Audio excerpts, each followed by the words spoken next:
man. Turn this collaboration to a classic. According to Tyson Fury, he trains 4 or 5 weeks for everyone else. He trained 12 weeks for Wilder. When pressed by Steve Bunce, you said you trained 12 weeks for Ngannou. He said, please, I trained 4 or 5 weeks. Only 12 weeks for Wilder. Usyk replied with a hint of sarcasm that he can keep it non-stop boxing for 5 weeks, saying, you know, he don't need a 10 to 12 week camp. They're both probably talking BS, yeah? Going back and forth, trying to get a mental edge on each other. But the average training camp, 10, 12 weeks. Tyson came in there at 262 on Saturday. He's probably over 270 already. 2 days after the event. Usyk, I'm not sure how much he fluctuates between fights as a pro heavyweight. His fight weight suggests he's not the yo-yo dieter Tyson Fury is. He's a more consummate professional when it comes to his diet. All you got to do is look at the fight weights. His last 4, 221, 221, 221, 223. Tyson Fury's last 4, 264, 268, 277, 262. I have my doubts if Usyk can really put in that hard camp and be 100%, whatever that is. I mean, that's a ballpark. No fighter goes in 100%. I'm doubting Usyk, who had to stay in 2 camps due to the cancellation, and so did Fury. It's 4 months from May the 20th today to mid-October. October the 12th. 4 months. So if it's a 12-month camp for each man, they'd have to be looking at mid-July, the latest to start camp. Mid-July.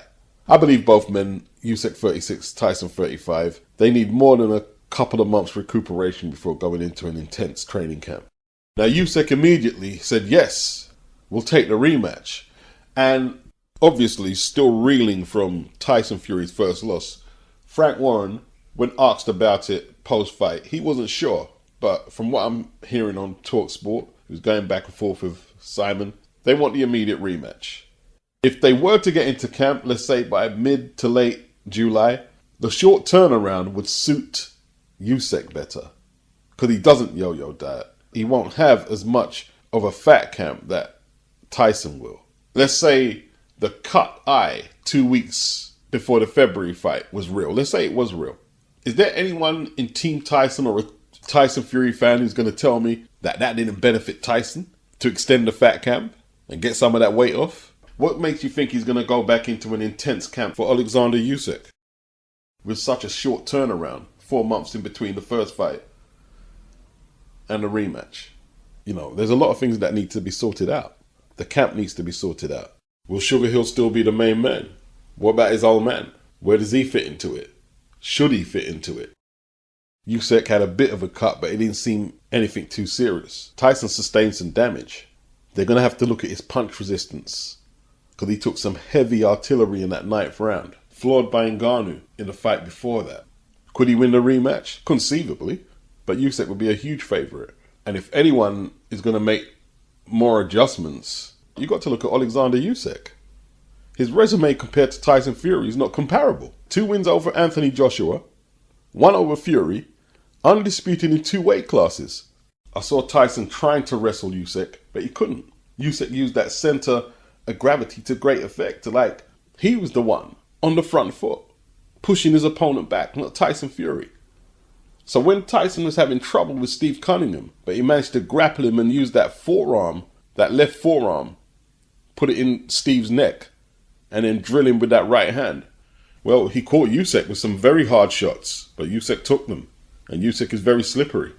And he's a lot stronger than probably what Anthony Joshua fought and Tyson Fury. We were led to believe that the big man was going to manhandle the smaller man, but Usyk acquitted himself in the clinches better than Tyson Fury. He had the better hand, and eye coordination was pushing Fury's hand out the way when he was trying to lock in, and Fury just looked like a fish out of water with his long arms, not knowing how to contain Usyk in the clinch and how to get the advantage. Even at 36, if not physically, tactically, Usyk improves every fight at heavyweight so far. But there's only such a window size that you can keep doing that before some younger heavyweight gets in there and beats him. Not because he's not a great fighter. He's probably the best. No, he is the greatest fighter of our generation. But he's a cruiserweight. This There's only so much time you can pull this trick off, as great as he is. Joshua improved on his second performance against Usyk, but he still didn't get the prize. He still didn't get the prize. And after that, after the tentative comeback against Jermaine, whatever his name is, and knocking out Hellenius, he's looking better than ever with Ben Davison. And he's put on at least 10 pounds since the Usyk fight. He don't look fat. He doesn't look fat. He doesn't look heavy. He doesn't look slower. That's because he's put the weight on properly. He's not doing fat camps and yo-yo dieting. He's meticulously put that weight back on. Functional muscle. Punching harder and more correctly than ever. I believe Tyson Fury's come to a point where optimum weight is going to be hard for him to find. His punch resistance, I don't believe, will be any better. And he's at a point of his career where he needs a Usyk win, a Joshua win, to be this all-time ATG. But he's approaching these fights now with a body that looks shit and perhaps isn't performing as well as he'd like it to, or he needs it to. The Tyson fan base and the pro-Tyson media talking about Fury is 15 pounds lighter than he was for Ngannou. You know, you're not really supposed to yo-yo diet like that. It's not that impressive. Like, there's a former light heavyweight ABA champion, and he won his titles in the 80s. I'm not going to say his name because he doesn't like boxing right now. I tried to, talk to him about boxing. He don't like talking about him. But I asked him what his walking around weight was. And he didn't know. He still looks the same as when he was fighting. He trains all the time. The intensity has left Tyson Fury's work. That's why he didn't beat Usyk on Saturday. The intensity has left. I don't think that Ngannou fight has helped his confidence. The intensity, the confidence isn't there. He's going through the motions. It's still the same Fury. He's still got some speed, some combinations. He's still got heart. But the swagger's gone. The swagger's gone. In the press conference before the weigh-in when he ignored Usyk. Well, that's not what Tyson Fury does. The press are waiting for some quotes. We're going to lick this clit. We're going to cook this rabbit. But even he's getting tired of the whole act right now. And maybe the criticism that he's getting for some of the stuff he does. Even he's probably a bit jaded right now. Then he had his dad around him as well. Headbutting people. Fucking up the corner. I'm not sure we see him there for the October rematch. I'm not sure we see him there. If it's strictly for the money, which a lot of people suspect, looking at that 9th round, he could get hurt badly. I say that because he did try and stall the Alexander Usyk fight until the lure of the Saudi money was there. And it's the same with Wilder. The Saudi bag got him out of his house to fight Joseph Parker. And that 8th round, we saw he wasn't ready for that fight. So if they're fighting for money against this current crop of heavyweights, Fury and Wilder, when they got to take on the likes of Parker, AJ, Usyk, Zhang, they better be going in there with hunger and not just for money. Low blow controversy last year with Daniel Dubois. Fury mocked Usyk because of the high waistband, because he thought he had his trunks too high, and then he wore a picture of his trunks really high. Well, it's weird, isn't it? Do you see how high his trunks were on Saturday? What was the deal with that? To make Usyk's body shots look low? They were crazy high.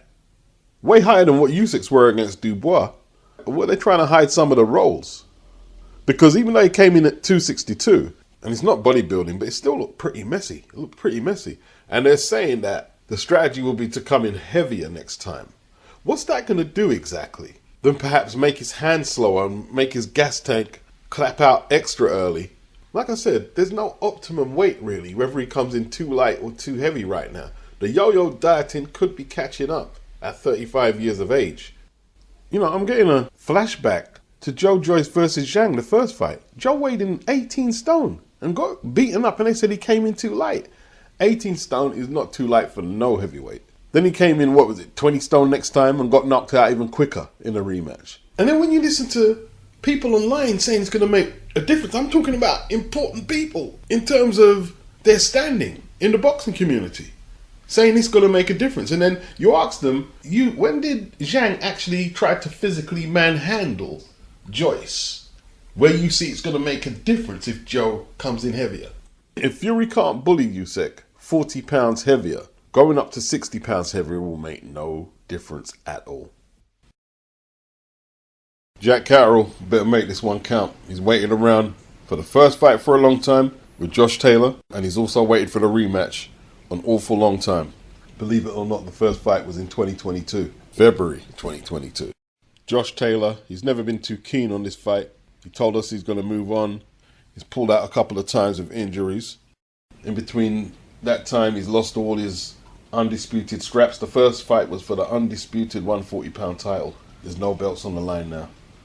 Last June, Josh looked like an aging fighter when Teofimo Lopez took that final 140-pound WBO strap from him. He looked old.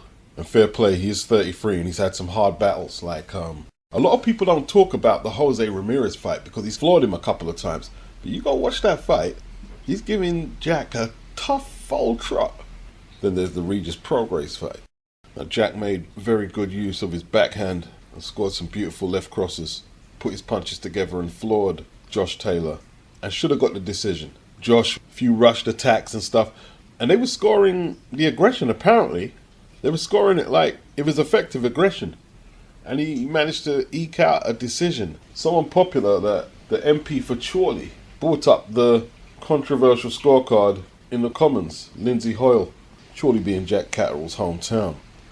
Josh Taylor's reflexes look dulled. A lot of people have put it down to he needs to move up to 147, but here he is still at 140.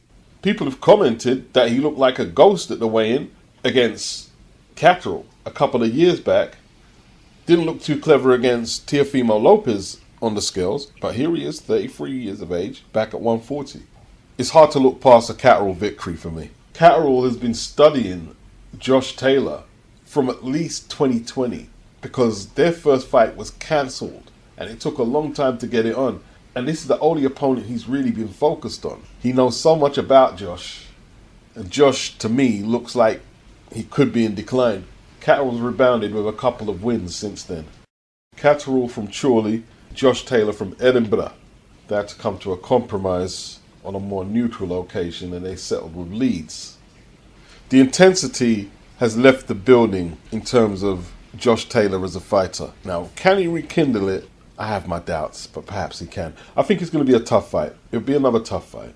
For all of Jack Catterall's skills, he needs a little more spite in his work to put it beyond doubt. Catterall, too much legs on Josh, too fresh.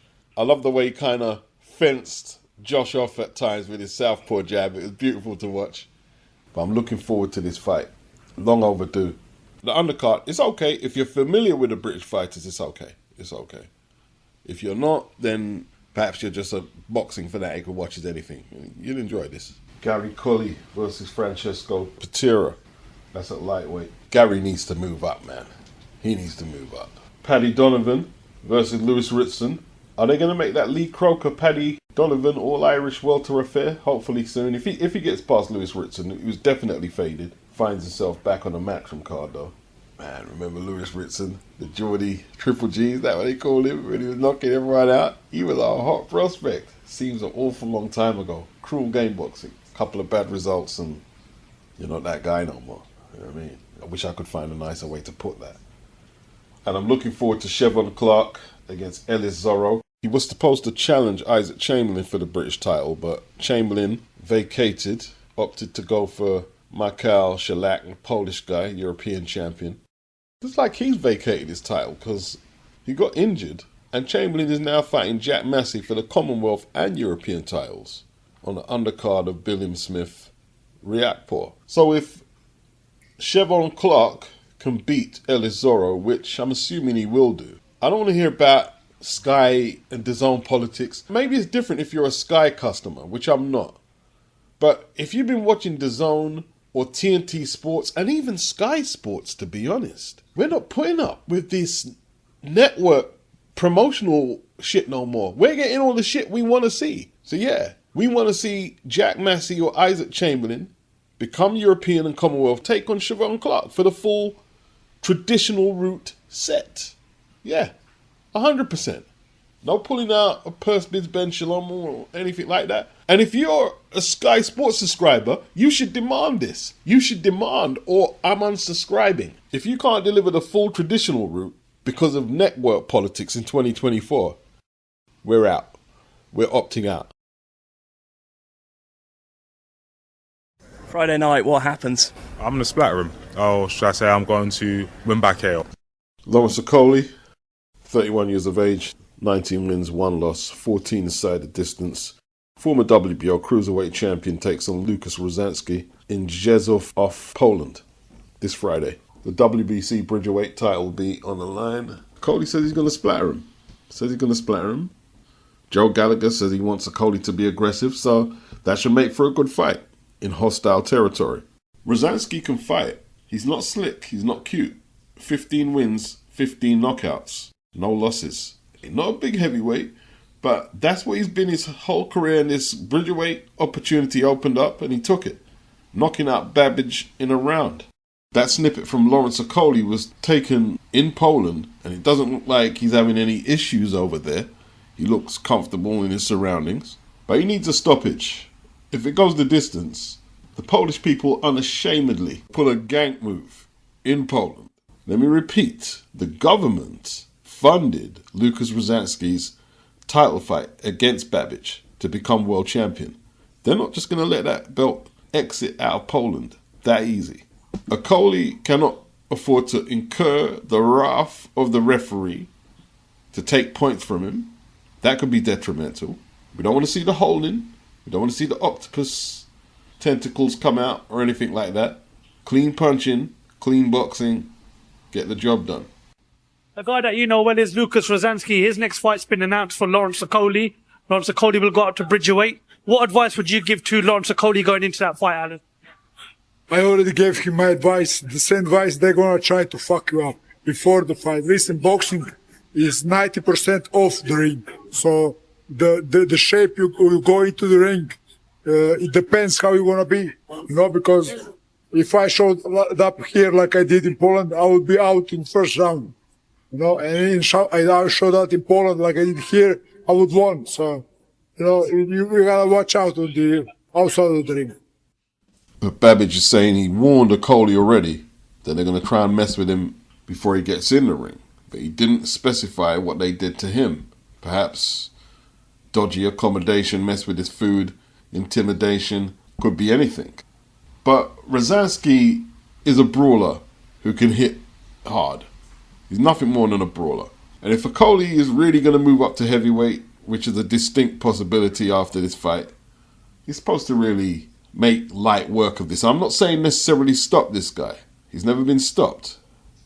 But you should be able to outbox him, and if the stoppage presents itself, go for it. If he loses, I'd see it as a major shock, personally. Matchroom heavyweight prospect, Johnny Fisher, 25 years of age, 11-0, 10 inside distance, takes on ALEN BABIC from Croatia, 33 years of age, 12-1-0, 11 inside the distance. Good matchmaking. I don't believe he has any amateur experience, Johnny Fisher. Or if he does, it's very limited. And BABIC has made himself popular on the British boxing scene, despite losing in one round to LUKAZ Rozanski. We covered that just a minute ago. Got a high knockout percentage, comes in there swarming all over his opponents. He came back with a win against Steve Robinson last time out. It's a good fight, because BABIC can sell the fight, he can talk a lot. Fisher is a big ticket seller. That's why his first headlining show against BABIC is going to be at the Copper Box as a headliner. And he's going to bring a lot of people from up Essex into the arena. 6'4", 240. BABIC is what? 6 foot, 217. BABIC is just too small for this guy. It's just too small for this kid. Although BABIC says he's going to look forward to giving this posh boy some very savage lessons. No college education can give Johnny the appetite for what's coming his way. It could be entertaining for a round or so, but I expect the Mark Tibbs trained Fisher to get a mid to late stoppage in his first 10-rounder if he keeps it behind the jab. Could be a dangerous fight. Look, BABIC is still managed by Dillian, I believe, and Dillian and them are shrewd. They're shrewd people. If they didn't believe BABIC could take this fight, they wouldn't take it. They wouldn't let BABIC take this fight just for the money. I don't mind the fight. I don't mind it. I think it's a good fight. At this stage of Johnny Fisher's career, he's very crude. He's still got a lot to learn. And if BABIC can win this, he'll be calling out some big names and looking for them big purses. I know he was unhappy with Eddie Hearn because Matchroom didn't bid for that Bridgerweight fight against Rozanski. I don't think they bid. Although BABIC doesn't have a contract with Matchroom. So they didn't bid, and he was upset about that, and they fell out. But he's back on this Matchroom card, and they'd like to get one over on Eddie, on Eddie's boy. And with that, I'm gone. Ghost, peace, sayonara.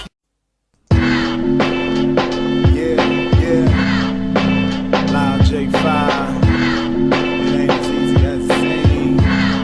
Delirious on the track. I said, we might as well do it again. Turn this collaboration to a classic. Yeah. You know the time wasn't breaking me, but it's great to be free. Fuck a 5 by 9, I got some places to be. Usually carry something that'll turn your face to debris. You got no clue what it takes to be me. These motherfuckers want the ball, I'm in the game, so it's easy to see now. Ain't the way that you ball or you fall, it's the rebound. A lot of niggas holding them burners just to beat down. Treat you like me at the bar, give you a free round. That's all they really respect these days. This paper, this work, these K's. Time flies, but a prison sentence can freeze days. A lot of niggas killing shit just to appease babes, but not me. I move out to make dough grow. They usually determine which direction the hoe go. I'm about to quit the game, trademark me a logo, and just sit back and eat good on my slow flow. Motherfuckers asking me, Feeve, you back now, nigga? I never left the judge, but me in the background. Came home, half of these niggas on crack now. Every other cat on every block rap now. That's cool, the game is flooded, so I'ma chill when my chain is studded. See, the whole rap game is gutted. Nah, I said that it's dead now, but I gotta disagree with that. It's just about that bread now. Even though I don't like that shit on the radio, the underground is heavy though. I got a heavy flow, so nigga know if you lightweight and I apply pressure, you might break. It's like when a fight break. A lot of little niggas just gather around, ain't got shit to do with it. They just glad to be down. Why you had to be found the wrong place at the wrong time? Damn, I know heaven must got a long line, got a strong mind. They ain't taking me out. We gon' have it on lock until we saying we out. And a lot of y'all won't believe till they tryna force air in your lungs and they won't receive it. That's life, guns blast out. These niggas beating a dead horse. Feeve just milking a cash cow. Build up a lead, then walk for the last mile. A lot of y'all lyrics should be in the trash pile, but I ain't criticizing my flow. It speak for itself, so it's legitimizing shit that I say. Got a seldom used clip that I spray. Got it with me today, so right where you tell shit you can lay. It's like a job to keep these little niggas in check. Cause if you let them get out of line, that nigga's a threat. How you think Billy Blanco fuck around and rock Lido? Left his ass laying in the fetal. There's a message in every story, gotta weed it out. These niggas talking like they brain don't lead they mouth. One morning trying to leave they house, they get caught. Left laying there bleeding out. That's a lesson. Your mouth is something you should keep closed. Cause niggas fire shots as calm as free throws. Yeah. Delirious on the track. Loud J5, Uptown Philly. And we back. I say it only get easier from here. We're gonna take it to the next level one. I know they thought it was over, a one-time thing. It's going down.